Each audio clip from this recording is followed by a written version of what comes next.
The CW's primetime lineup is filled to the brim with the superheroes of the DC Universe. Now, one group of podcasters takes to the airwaves to sift through the exciting and dynamic world of the CW's DC Universe. Get ready to journey to the worlds of The Flash, Black Lightning, Supergirl, Arrow, and DC's Legends of Tomorrow. From the creators of the Hangin With Web Show, it's the Just Us Watchtower. Here's your host, Kevin J Kessler. Watchtower is online. Well, hello. I am not Kevin J Kessler. I am Sage Ia from the Hangin With Web Show, and I'm subbing in tonight for our host, Kevin, who is away for the holidays today. But we are joined tonight in the Watchtower by Dave Swan from UWA Elite, and by our own GW Pomichter from the Hangin With Web Show, and Dina Marie. And we are going to dive into this week's CW shows and hopefully do justice for Kevin tonight while he's out. So how's it going there, Dave? I'm doing good. Everything is good here in New Jersey. How is everybody there? Warmer yeah. warmer than you are. We're almost certain of that. Yeah, I can almost guarantee that. I'm sure that is not a problem. That's it. But I see that you have voting open for week 1 for the 2018 UWA Elite Awards. So that's kind of cool. Yeah. Yeah, that's right. We have a big year-end awards dinner celebration at the end of every year, and right now voting is open on UWAElite.com and all of our social media for people to vote for Wrestler of the Year, Most Popular, Most Hated, a ton of good stuff going on. So yeah, you can look up UWA Elite on Facebook, on Twitter, on Instagram. We're everywhere. Excellent. It's always fun to do that. I love to vote in those kinds of things, and I love all the polls that are online too, because that's a lot of fun. I haven't seen any for the CW, so let's just start. And we will start this week with Supergirl! I just like saying that. So much fun. Supergirl! I did it again. This week's episode was Rather the Fallen Angel. And let's see. Let's start out with what you would rate this episode. Dave, what would you rate this episode? I really enjoyed this week's episode. I was a big fan of this week's episode of Supergirl. I think I'm going to go with an 8 on it. I was high on it. That's nice. What about you, GW? What would you rate it? Yeah, I'm going to stick with him. I'm right there at an 8 too. I really did. I enjoyed the fact that they set up a lot of things for the future, and they explored storylines a little deeper. And I thought it was just all around really good fiction, really good writing. This episode. I happen to also like this episode, and I think I'm right there with everybody at an 8. But let's see what Dave's best and worst moments were for this week on Supergirl. Let's see. Actually, would you mind doing the recap of it? I'm just kind of I watched it, but it's taken a second to put all the exact storyline pieces. Because I binged 2 episodes back to back. Oh yeah. No, this particular episode was the follow through on James's kidnapping at the end of the last one. Oh, okay, and then on the Ellis Island allegory. Yeah, okay. The Ellis Island allegory there, but it also dealt a lot with Lena's backstory into gives you a little personality into her and her quest for human superpowers. One of the things I thought was really good, and I'll field the best and worst. Oh yeah, why don't you do best and worst first, and then we'll see if we can't trigger Dave's memory there. Best I thought was giving Lena depth. We have focused so much since we introduced the character way early on in Supergirl to her Luthor.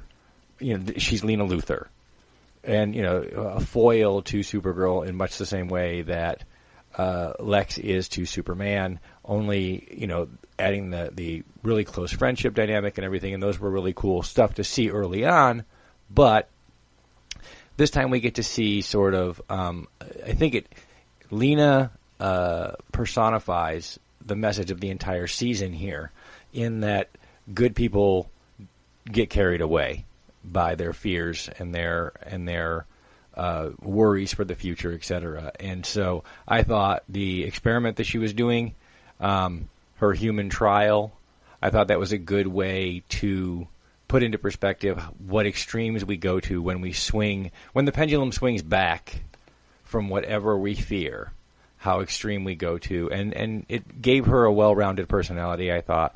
And it set up, I think, in just the writer in me says that entire thing was meant to set up the weaponization of her program by hate groups in the future. And I think that's, so that to me was one of the best things is seeing her get depth and seeing there be a setup for a future of the storyline rather than, just, hey, here's a new weapon for the bad guys and But, they've been setting it up all season with the weaponization of the kryptonite mist and those kinds of things. So to see Lena actually developing the weapon of the future that will be the instrument of hate was kind of interesting. And she gets incredibly emotional, and we don't usually see a lot of that. Lena's usually, straightforward. She's really good at holding everything inside and just keep going, and this time she kind of let loose. And this whole episode was a study in character development because, the James Olsen we were introduced to in the Supergirl universe was James Olsen. Very grown up, very confident, very, very anti-Jimmy Olsen from the Superman universe. And this episode also gave us an opportunity to look at James as a vulnerable, naive, well-intentioned journalist. Yes. Oh man, he thought he had the Children of Liberty all figured out. Oh, yeah, I got this. That's this. it. I'm going to play them. Nobody can touch me. I'm all good. Yeah, I'm going to play them, and I'm going to be the guy that changes their minds. And oh, wait a minute. Oh wait, I'm the one being played. And so it put a little Jimmy Olsen into James Olsen, which I thought was kind of nice to see. The journalist, that the bastion of truth, justice, etc. from the Superman universe, James Olsen really epitomized the optimism and the naivete of that, and has in every iteration up till now. And we got to see a little bit of that, innocence lost in that moment. I thought that was an interesting, play. And speaking of lost innocence, not that he was innocent to begin with, but I'd like to get everybody's take on Manchester Black, because we get to see exactly how far he'll go for vengeance, which was obviously a surprise to Kara because she didn't expect that. Dave, what did you think about that? I have been so pleasantly surprised by the addition of Manchester Black this season. I didn't know he was coming into the show. And I mean, I have been so excited to have this character on here because I feel that Supergirl runs the risk of becoming very political finger waggy, especially towards the Republican Party and the Trump administration and such and such. So I think adding a character like Manchester Black, who is just as extreme as these villainous characters, but on the other end of the political spectrum, I think is a very, very important move so that they have balance in this political storytelling that they're doing this season.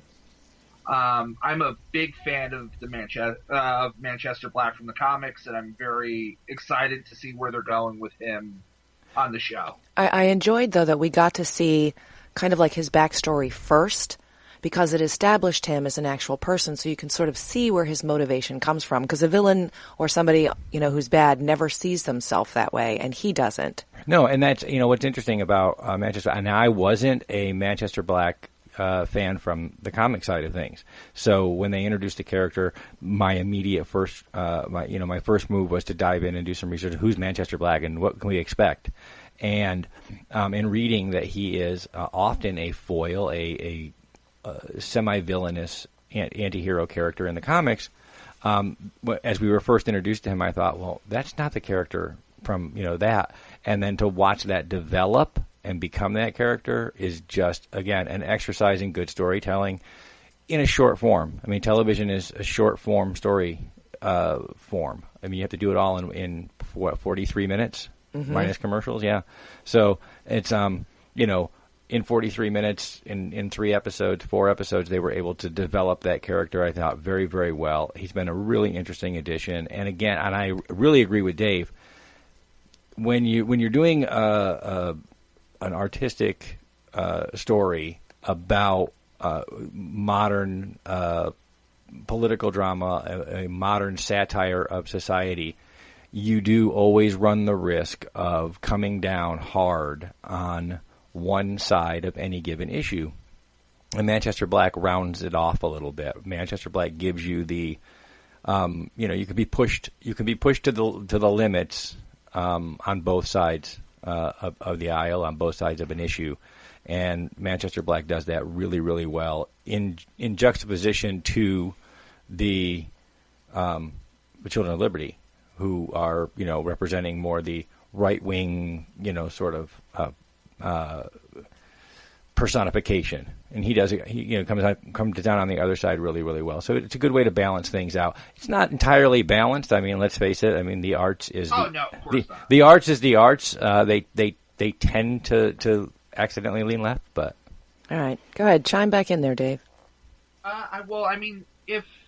If you're listening and you want to kind of get a crash course on Manchester Black, DC released an excellent animated movie a couple years ago in 2012 called Superman versus the Elite, which Manchester Black serves as one of the main villains in that story. Mm-hmm. And it kind of I think it's going to be very similar to the story arc that he's undergoing on Supergirl. So I think that would be a good watch. I've always said that DC animated movies are so far superior to their live action movies that it's kind of ridiculous.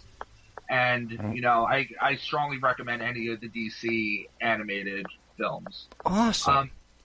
I also just want to say that they really got me this week on Supergirl, because I really thought that Adam, the kid that Lena was experimenting on, I did not expect him to die. Oh, in the first I know. episode that he showed up. I was 100% convinced that this kid was going to become Supergirl's version of Superboy. I really thought that instead of Lex creating Superboy like he does normally in the comics, it was going to be Lena that created him in this version of the story. And obviously that's not the case, but I was at least not right. 100% sure that's where they were going with it, and they totally threw me for a loop. That would have been awesome, though. I didn't expect him to die. Him and Lena had such an excellent moment together, because she was convincing him, okay, don't do this. And then he turned around and turned the tables on her to convince her, no, this is why we should. And so I thought that got me. I enjoyed that. I also enjoyed seeing Supergirl in chains. That was kind of fun. And then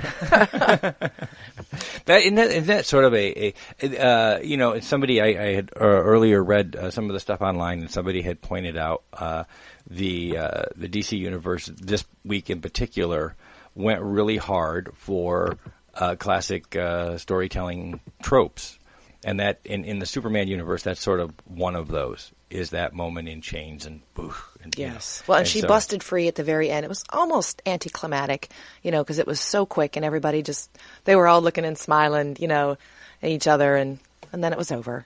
And then it was over. Yeah. Yeah. But it was a good moment of triumph. So it was good. Any last thoughts on Supergirl before we go to the commercial break? Awesome show. I loved it this week. It was really good. Yep. Solid 8, I think we all agreed, yeah? Mm-hmm. Yep. Absolutely. Yep. All right, folks. Well, we will be right back. We have to pay a couple of bills here, but stay tuned because we have more of the DC Universe to talk about. From the imagination of author Kevin J. Kessler, the Rosinanti dragons are no more. They have fallen into the obscurity of lore. Now warrior Valentine Beret and Seraphina, a magically gifted princess, are on a mission to save the world of Terra. Together they must face the Rosinanti legacy and combat the greatest threat their world has ever known. In the end, who is stronger, the man or the dragon? Find out in Kevin J. Kessler's The Rosinanti series on Amazon.com today. Famous Faces and Funnies in Melbourne, Florida is leading the way in pop culture fun. From comic books and graphic novels to Funko Pops and collector's items, Famous Faces and Funnies has it all. Rick Shea and the professional team at Famous Faces and Funnies are friendly and knowledgeable. Whether you're looking for toys, props, collector treasures, or a new comic book, Famous Faces and Funnies is your one-stop shop. To find Famous Faces and Funnies on Facebook and Twitter, just type at FFF Comics. And now, back to the Watchtower. Okay, I just want to say that Kevin is absolutely right. I love that. Da-na-na-na-na. Makes me feel really cool. Very comic booky. I know, right? Campy. Okay, so we talked about Supergirl, and next we're just going to quickly talk about Black Lightning. Dave doesn't watch Black Lightning, so we'll just do a quick summary. GW, between you and I, it is Saving South Freeland, which was the title of this episode. Do you have a score for this episode? 6.5. Hey. Well, better than the Yes. last week because there was some Black Lightning in it. That's right. Like he actually showed up and Black Lightninged. Yes, I did use that as a verb. Yes, I used Black Lightning as a verb. So for that reason, a little more backstory. We're watching the little teen romance over there between bad guy and Black Lightning's daughter. Yes. And I'm incorrect, by the way. Saving South Freeland, that's just what I call it. It's actually the Purdy. The Purdy, because it's about the group. Yes. Yeah, the Purdy, the group. The two groups there, yeah.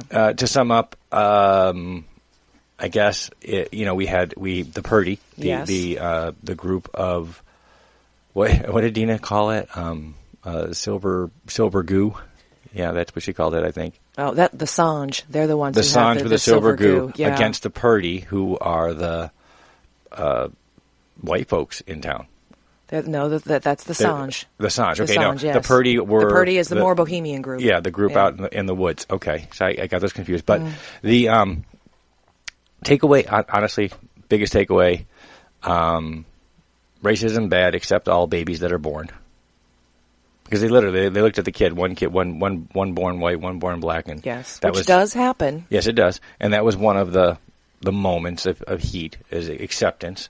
So there you go, boom, hit it on the head, as Black Lightning tends to do. They just everything is hit it right on the head. There's no metaphor. It's all right there for you. Yes. And the big takeaway, Gamby is alive. Woohoo! Boom, that's it. Yeah, secret trapdoor. I mean, that really all that happened this week was we found out. I'm going to tell you, it's very convenient when you have a trapdoor installed in your vehicle.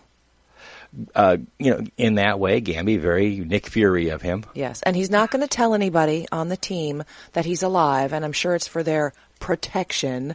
I just made air quotes and nobody can see them. I know, that's funny. Yes. But it very Nick Fury of him. Make sure your vehicle is prepared just in case. That's exactly right. And then don't tell anybody that you're alive. Because that always works out so well. Apparently, nobody in the Black Lightning universe, because I can't really say that we don't know that it's attached or not attached to the rest of the DC universe. That's true. So far, no. They've never made a reference. They've never done anything. So, that being said, I don't think they watch television. The whole "I'm not going to tell you for your own protection" thing. That's true. That has never worked out. Not one time. Not one time. I've watched tons of TV. It never works out. That's it. Well, I'm maybe a 5.5, 6. Yeah. I did like this week better than last week. My favorite part of the Black Lightning is that story between Khalil and it's Anissa.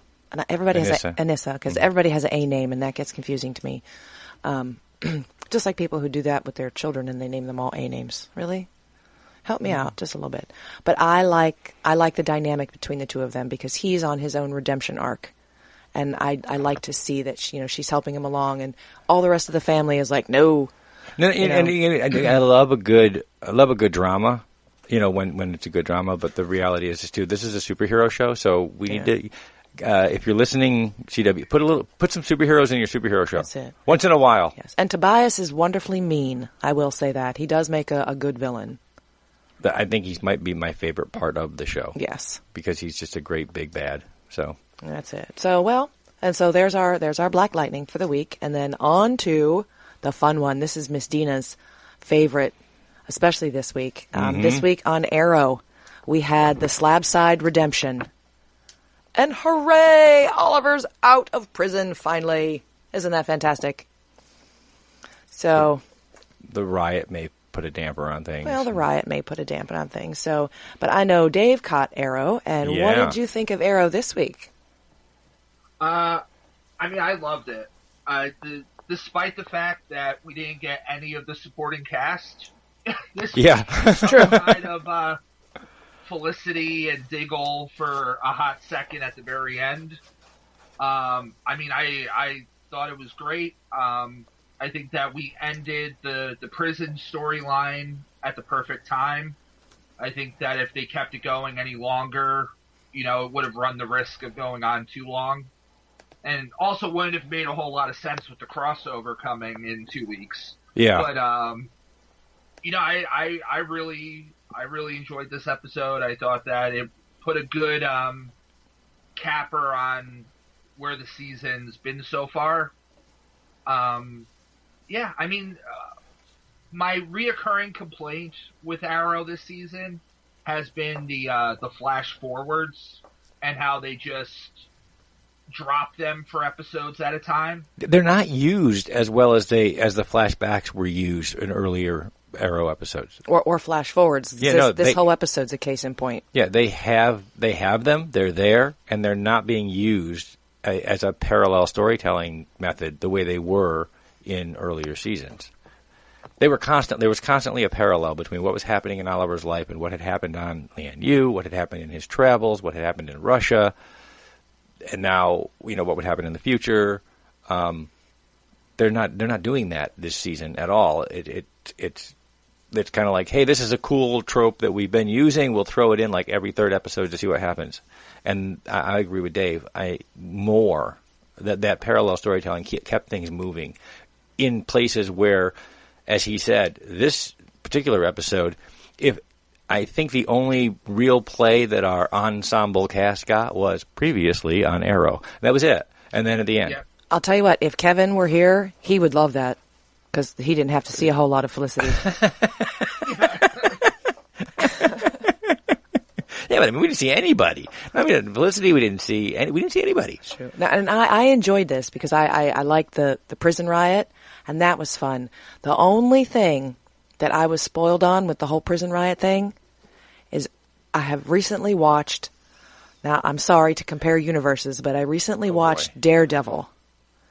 Yeah, I had a feeling this is where you were going. Yes. You're talking about the jailbreak on the single because that camera, was a one shot. It was thing. amazing. That was. And I couldn't because I had already seen it. I couldn't help but make that comparison. I'm so sorry. Well, no, but I mean, in fairness, they did that on purpose for Daredevil, and apparently it didn't work out because they got canceled. They got axed this week.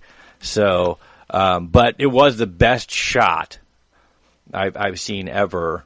Just a single shot through the entire thing. Not a single cut in that entire prison break. But Arrow, I liked the ending of the prison arc. The only thing that I would note about the ending of the prison arc is that I don't necessarily feel there was any character growth in it.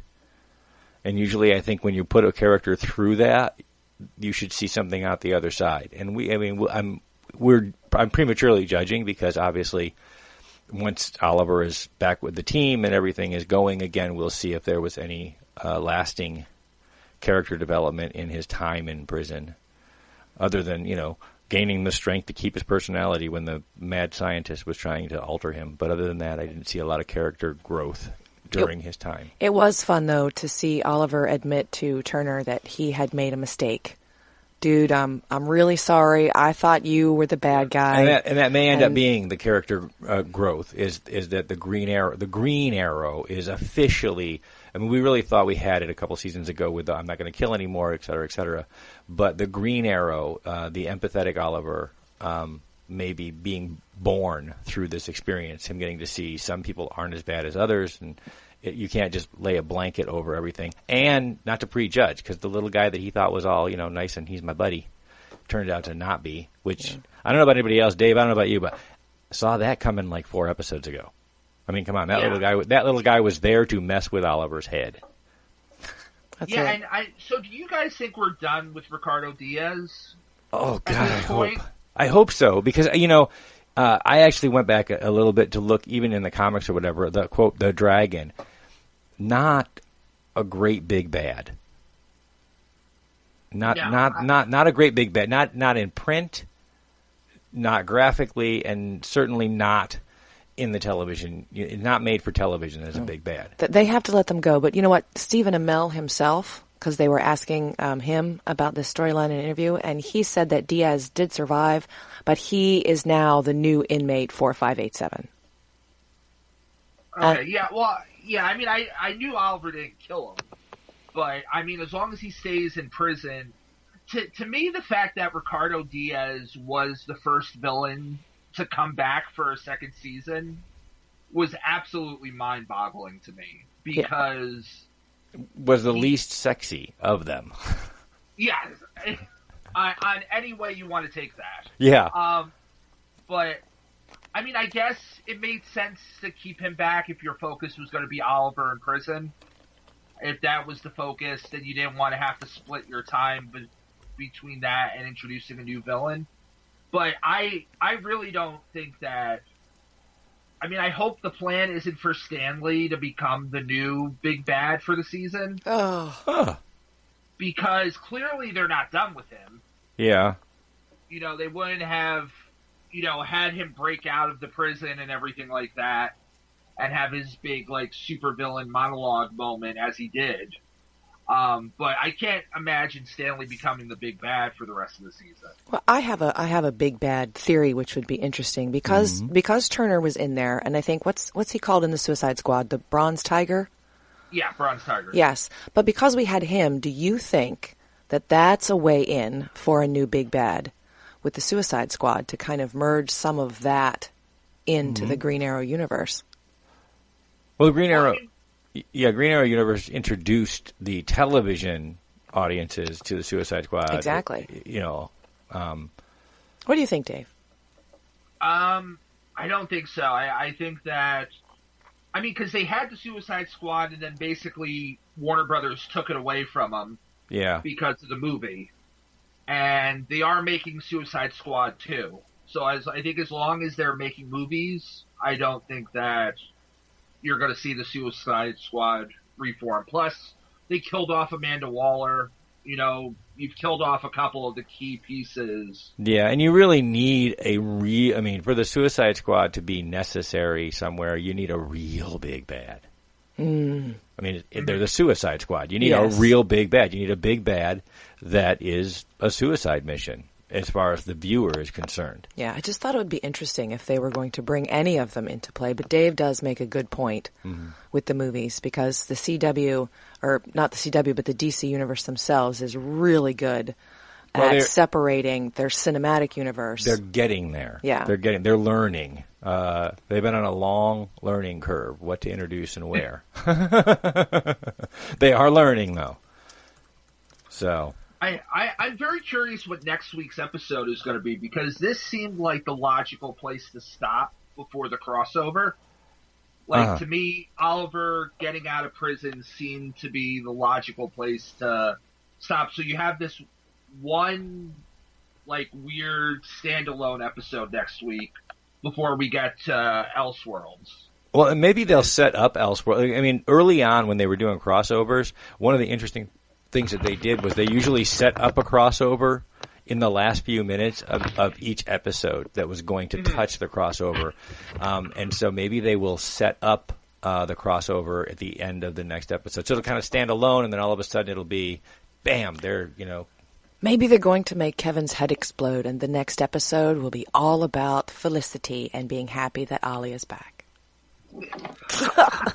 I'm also I'm hoping they address it in the next episode, but I'm very curious why they don't just go get William back from the boarding school. Yes. At this point.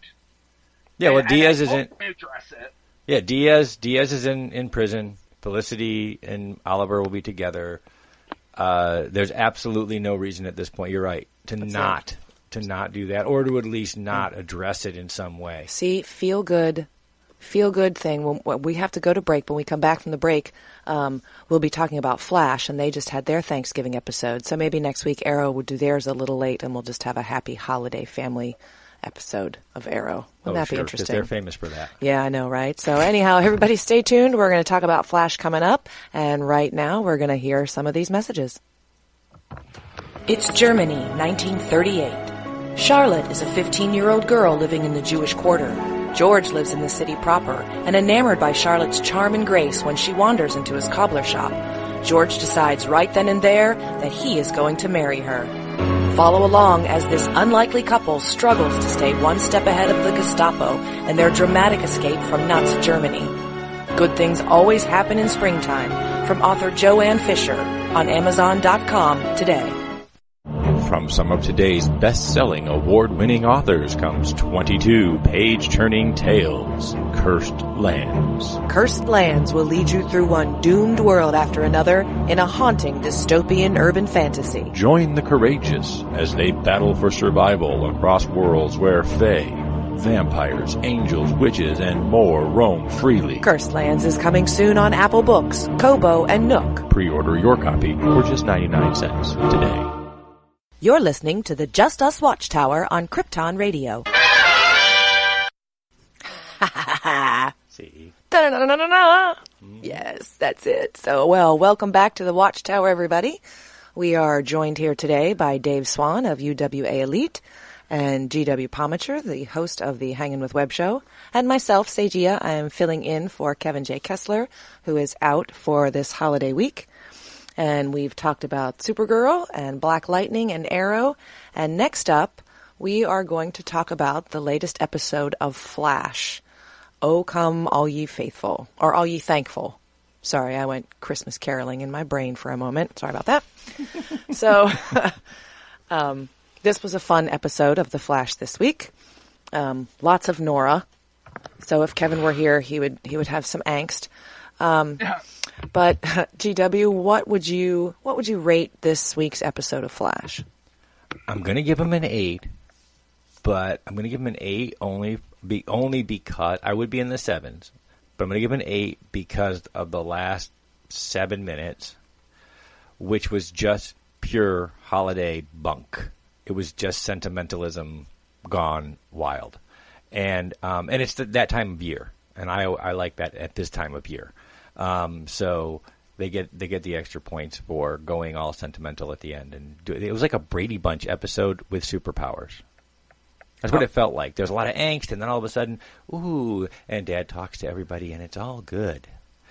And it doesn't get any higher, only because I am starting to feel the absence of Joe.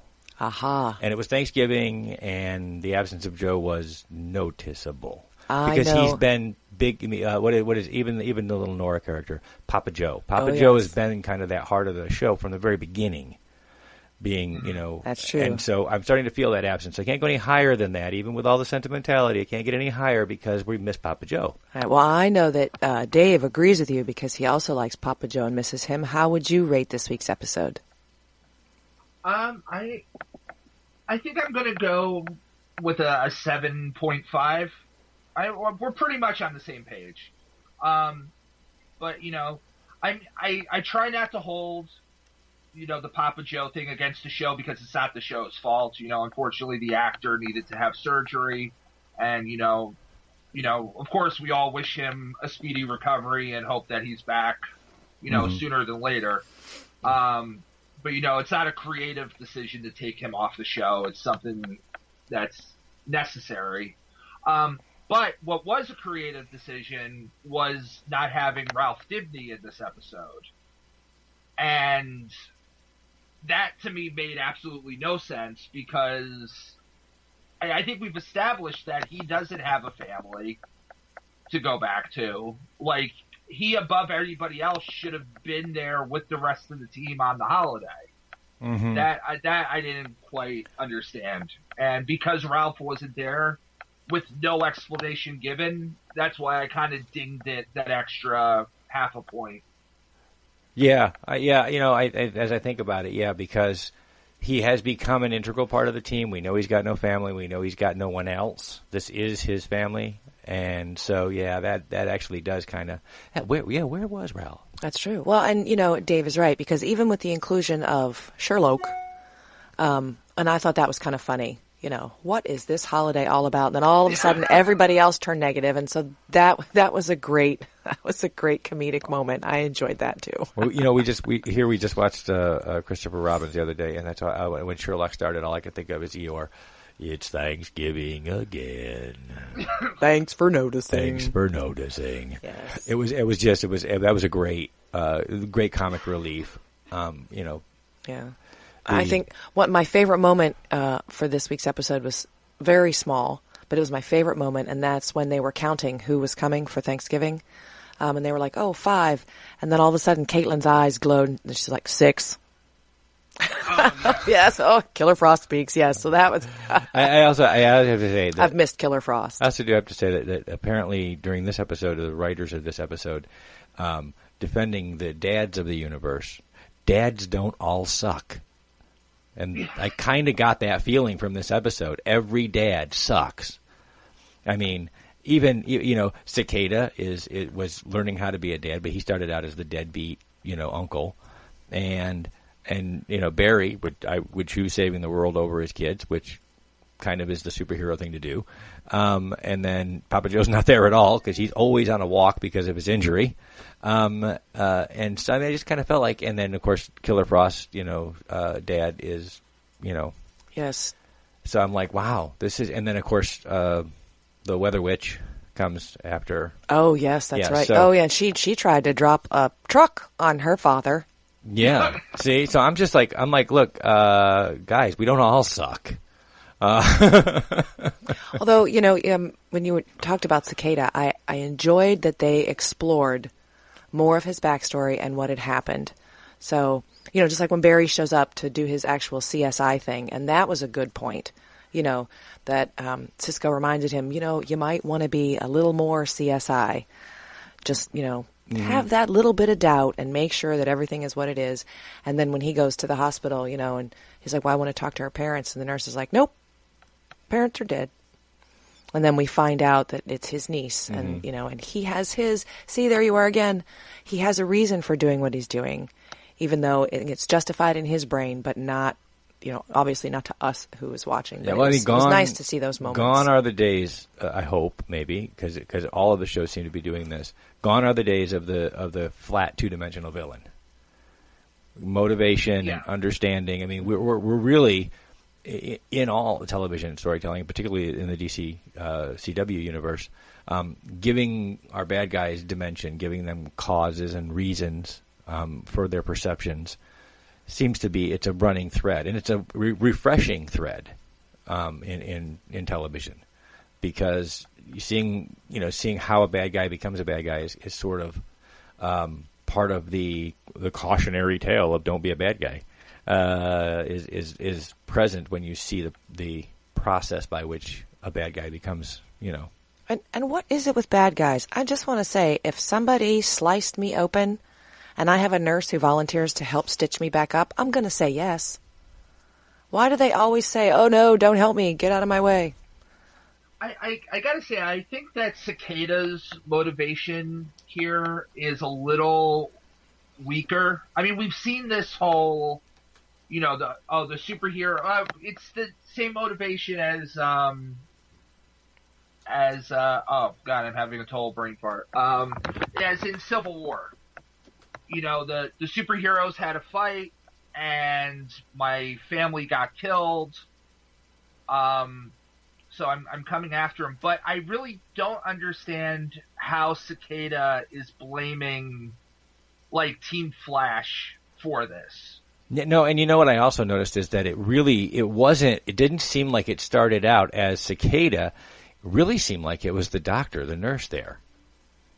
Well, Metas did this to your family. Go get the Metas. They did this. I mean, we, of course, hopefully we haven't seen all of the development in that conversation, but that's what it seemed like. It seemed like he was sort of egged into it. Go get the metas. They did this. They're responsible. Yeah. Well, and I'm waiting to see how this whole thing with Cicada plays out, because, as Dave pointed out, it does seem kind of weak. Because I'm thinking, Team Flash, if anybody can help this little girl, it's going to be them.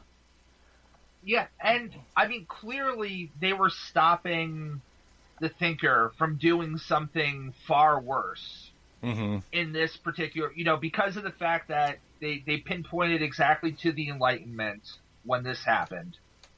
Everything, the fallout there. I'm assuming that the lightning bolt is kind of messing with his brain a little bit. Mm-hmm. I think they've established that to a degree, but I can't follow these dots here. So I have a question, and because it plays into that. We saw clearly that he was sort of manipulated into his action, and between the lightning bolt having an effect on his brain and the doctor there saying, hey, it's the metas, go get them. I see, thousands of these meta injuries. Go get all the metas.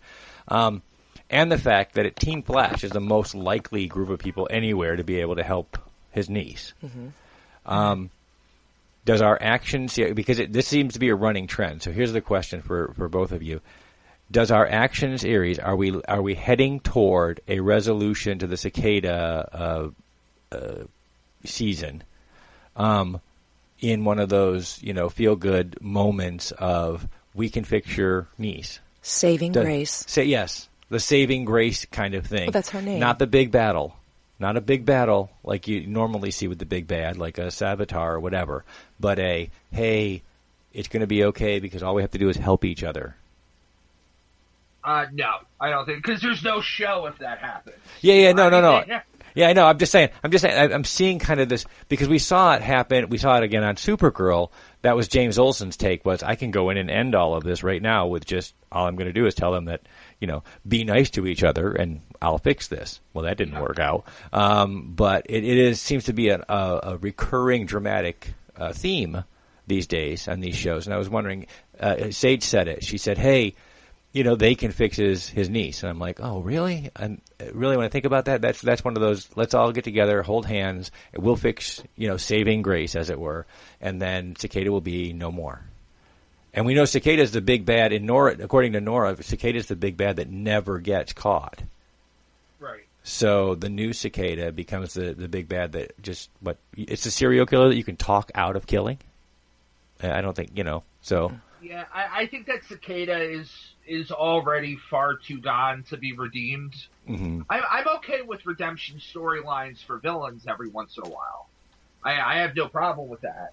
But I feel like he's already killed too many people in cold blood for us to, have a moment where he's like, oh, Team Flash, I forgive you. And then for Team Flash to just be like, oh, it's cool. You can go raise your niece.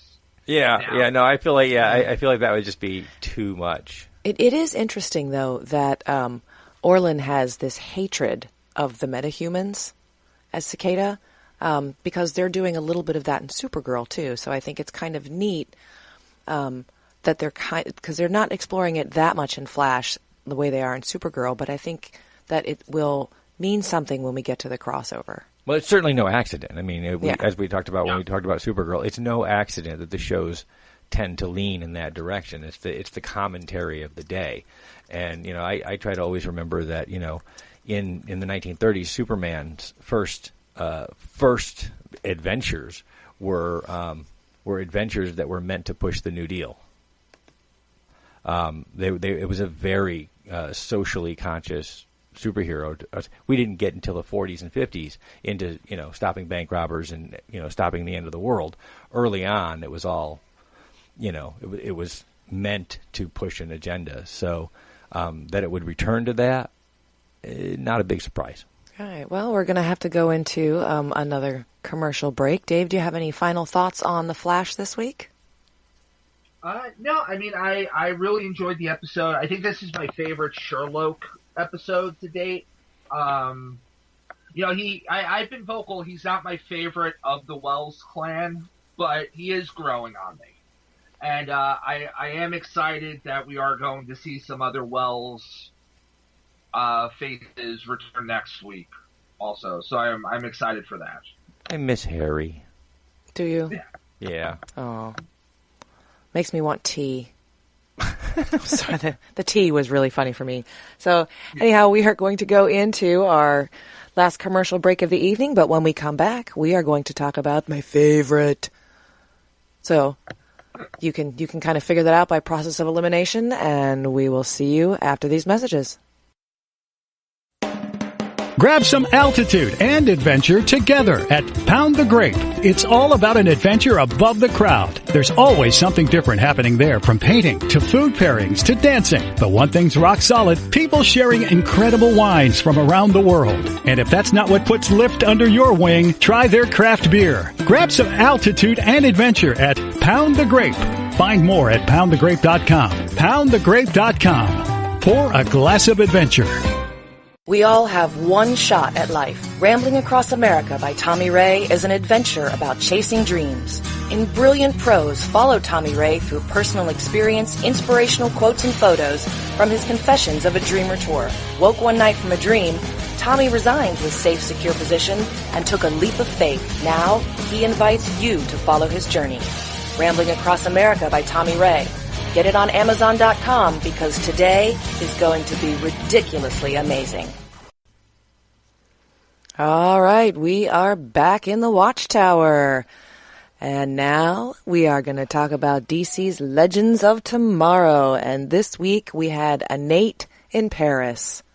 You know, I think it's very ironic that this is the week that Kevin is out for the holidays, because all of the episodes this week seem to revolve around characters that he doesn't like. Except for Era. You know, that's too funny. So, a Nate in Paris. GW, what did you rate this episode? About a 7.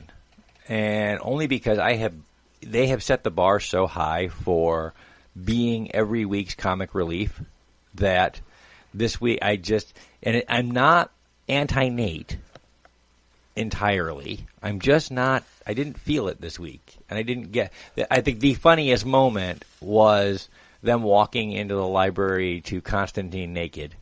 Because, yes, that was the funniest moment there. And it really was, and watching Biff sing. I am just amused that Biff went back in time and then came back to the future. Oh, you did it. I did do that. Dave, what would you rate this week's episode? You know, I gotta go with, I think I'll go a little higher. I'll go with a 7.5 again on this one. I mean, Legends is kind of like comfort food sometimes, where even if it's not the best episode, you still just enjoy it. And I enjoyed this one a lot. I was really dreading the whole Nate Charlie meeting, and they handled that better than I thought it was going to be handled. I was dreading that big time. I thought that was going to turn into like a multi-episode angst train. Oh, drama, major drama. Yeah, I did like the fact that was wrapped up by the end of the episode. Yes, they took care of that very, very quickly, and I enjoyed the episode. And if you're gonna have Nate, at least you let him steal up this time. Yes, for just a little while, just a moment. Yeah, because I mean, really, everybody on that ship is there for a reason, and that was his reason, in addition to the academic thing. But they don't need that. They've got Ray Palmer, who's like the smartest guy in any universe. Okay. He might be the smartest guy in any universe, but he shrunk himself down and got stuck to the back of an envelope. It's valid. It is valid. That is a thing. I love the fact that I will say this because he is, again, I think as Dave said, it's comfort food. So Gary the Time Dweeb is annoying, but somehow ever present. And the fact that he wasn't was actually better. I like the girl. Oh, Mona. I like her. And I like that, oh, send her a love letter. And we find out later that he actually sent himself, which was, that was kind of cool. Yes. Well, I went higher than both of you. I'm not quite at a 9. It's the humor that gets me every time. It just cracks me up. And I just look forward to that. I want to know what they're doing. It was kind of cliche that, there's Hank and he's like, you guys spend too much money and you better justify why you're spending all this money. I think I'll just go with you and find out myself. All right, the only thing that anybody would any better for him would have been if he was actually polishing the time machine, the time ship afterwards. Because he got his lesson handed to him there, just like he always does. Yes. That poor actor, he will never, ever, ever be anything else. It's very true. But it was fun to watch him kind of, geek out and, turn into that, proverbial. He like squeed when he saw Ernest Hemingway, which was a lot of fun. Yeah. The Minotaur, that was very silly. What is that tiny little guitar you have there? No, it's not, Dad. It's a lute. I'm going to play my lute and sing a song. And then they played James Taylor, and they kind of got me there because I love James Taylor. So that one was really good. The girly scenes when they were all, stuck there together, that was a fun bonding moment. So they might have gone a little too much there, but it was still nice to see. And I think Mona will be a good addition. I do like her. Yeah. Unfortunately, Gary does too, which means we'll probably see more of him too. But I think this definitely establishes the fact that Nate is no longer on the Wave Rider for missions all the time. He is solidly back at the Time Ministry. So that's his gig now. So I think we've definitely established that one. Yeah. I don't dislike Mona, but I a couple times when I was watching the episode this week, I found myself asking, do we really need another character? I mean, Legend, they even poked fun at it in the episode this week that there's so many members of the Legends. Yeah. And that some of the characters are redundant. And I was like, do we really need another, Time Bureau character? Does anybody think maybe Mona's meant to replace Gary? Ooh. I don't think so. I don't think Gary's going anywhere. I think Gary will be on this show long after everybody else from that cast has moved on. Oh, wow. Oh, ow. Oh. Cut me deep, Shrek. He said that just to hurt us. That's right. Gary's not going anywhere. No, maybe, yeah. Maybe we're going to spend less time at the Time Bureau because I feel like that's getting old. Yeah. I feel like going back and forth into the Time Bureau is getting really, really old. We're not spending as much time on the ship with the Legends. We're spending more time sorting out their personal dramas in the Time Bureau. Well, and I think that's a lot due to the relationship that they're exploring between Sarah and Ava. Yeah, the idea of, we're having all these crises and the Legends are responsible for the latest crisis, and Sarah's just sneaking into the office for a nooner. And that was funny. It was. That was funny. So I mean, it was, a little too much time at the Time Bureau for me. Let's get back on the ship. Does anybody have a favorite line from this week? I'm sure I'll think of some. I mean, it was another very well written, very smart, very funny show. I do like that Gideon kept counting herself as a member of the crew. Yes. In this episode. Because she really is. I mean, she is as much a part of the team as anybody else. I like that she got a face that, that I think we're going to see more of. That was kind of, yeah. I think we're going to see more of Gideon's face. And I think it's going to evolve. I think they started very basic and they're going to let it evolve a little bit. And so that was kind of cool. I think my favorite moment was the look on Hank's face when they walk into the library. Your domain, huh? And there's Constantine just, naked. They just snuck that in there on us. Mm-hmm. And Hank just looked at him like, really? This is your domain. Okay. So it's my domain. I'm a grown-ass superhero. I wanted to get your guys' opinion on something. It was more in last week's episode, but they touched on it again, and that's the Mick Rory author subplot that was created. what do you guys think about that, and where do you think that's going, if anywhere? Ooh. I love the idea that there is that hidden part to Mick. It's now not as hidden as it was. I like that they used it last week. Yes. That they actually used it to their benefit. And so it was a one-off when they first introduced the idea that he was writing these trashy romance, things. Mm-hmm. But now they're actually using it. And he actually referred to himself when he talked to Hemingway as, I'm a writer. I'm an author. Yeah. They had their man moment. Himself as a writer. Yeah. He introduced himself as a writer, which is interesting. I think it's an interesting way to give Mick some dimension because he was sort of just the he always reminds me of the Legends version of Jane in Firefly. He's the muscle. And so giving him a little bit more dimension is kind of neat. And I think, again, Dave hit it right on the head earlier when he said, you look at, they poked a lot of fun at it in this episode. There are a lot of you on this little ship, many more than are needed. And so if you give characters a little more dimension, you need fewer of them to make the team work. So, Ray is obviously the big heart of the team, but he's also wicked smart. So his wicked smart part sort of negates the need for a Nate, as somebody who's a history buff. At the same time, giving Rory this literary background might help to negate that a little bit too. So we can get rid of Nate. We can send him to the Time Bureau. And so I think we're paring down the team, and I think that making Rory a little more three-dimensional is a way to make sure that there aren't any elements that are missing as we start to pare down the team. I will be very entertained if he decides to write a book based on all of the legends that he's with and turn it into that bodice-ripping story with the legends. That would be really fun. Everybody remember the Sci-Fi Channel series Sanctuary? Yes. There was a great episode in there where there was a guy who wrote a comic book about the Sanctuary crew, and which was Sanctuary came from a comic, before it was on Sci-Fi.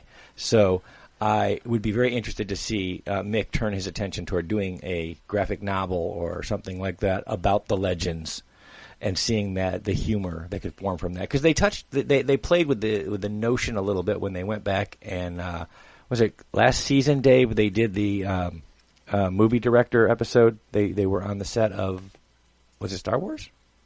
Maybe, I don't know. I forgot. I think the George Lucas episode was in season 1. Actually. Yeah. So they toyed with it a little bit. It'd be interesting to see if Mick could be a foil for an episode on the fictionalization of the legends, because that always makes for good comedy. It truly does. So, well, we are actually in the last few minutes, so I'm going to let Dave plug UWA one more time and let folks know where they can find that.